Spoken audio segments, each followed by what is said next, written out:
तुम्हें पढ़ना नहीं आता क्या? मुझे तो पढ़ना आता है। ये होता है घमंड करना। जब किसी को कोई चीज आती है और वो उसमें सोचते हैं कि तो मुझे ही आती है, सामने वाले को तो आती ही नहीं है ना। तो हमें ताकत का घमंड नहीं करना है।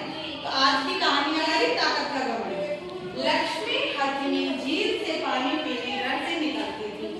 वह झील उसके ऊपर से बहुत दूर था। रास्ते में मैं अपनी सूंड से पेड़ पौधों को उखाड़ती और तहस नहस कर देती। पानी पीते समय भी मैं अपने पैरों से मछलियों को कुचल देती। एक लक्ष्मी नाम की हाथी थी। दिख रही है सबको?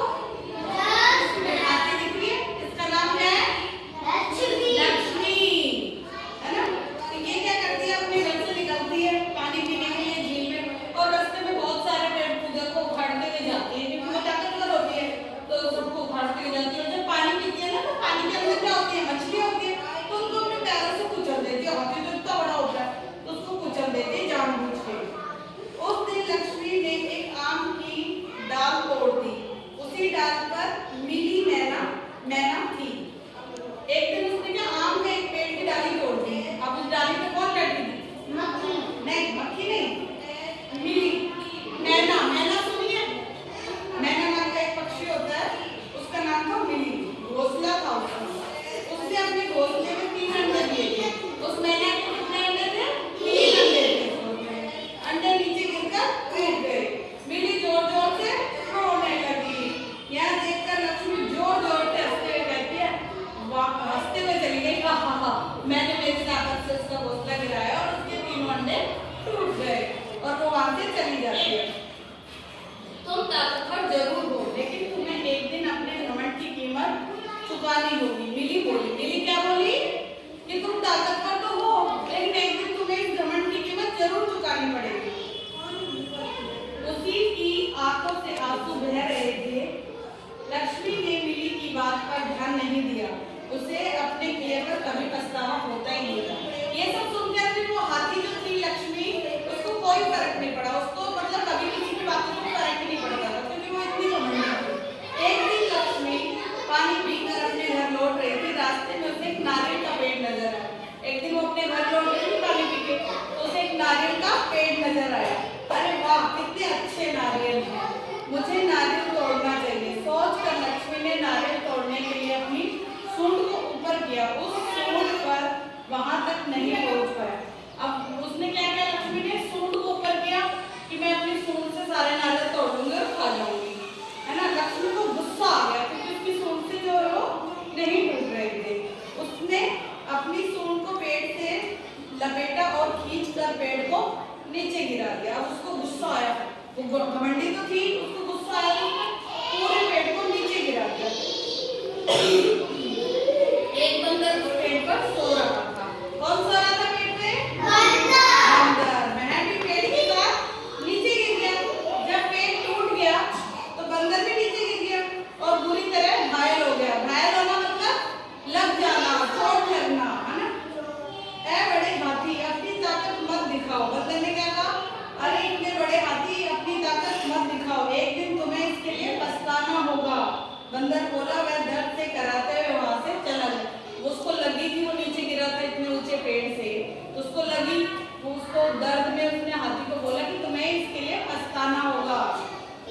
लक्ष्मी वहां से चल पड़ी।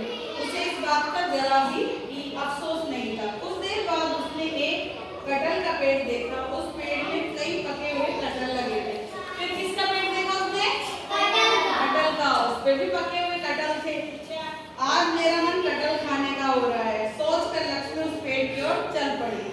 उस पेड़ पर मधुमक्खियों का एक छत्ता था। अब कटहल के पेड़ में क्या था? मधुमक्खियों का छत्ता।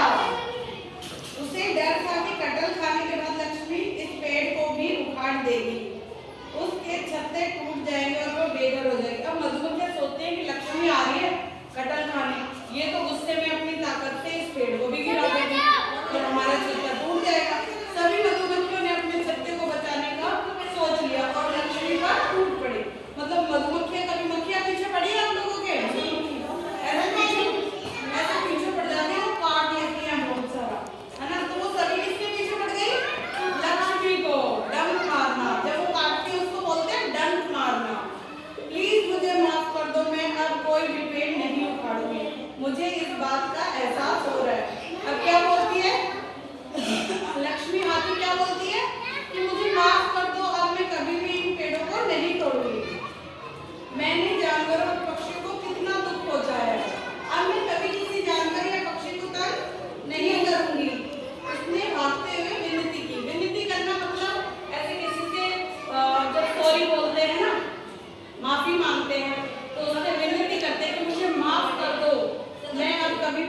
कुछ भी नहीं करूंगी, किसी को परेशान नहीं करूंगी, किसी जानवर को परेशान नहीं करूंगी, किसी पक्षी को परेशान नहीं करूंगी।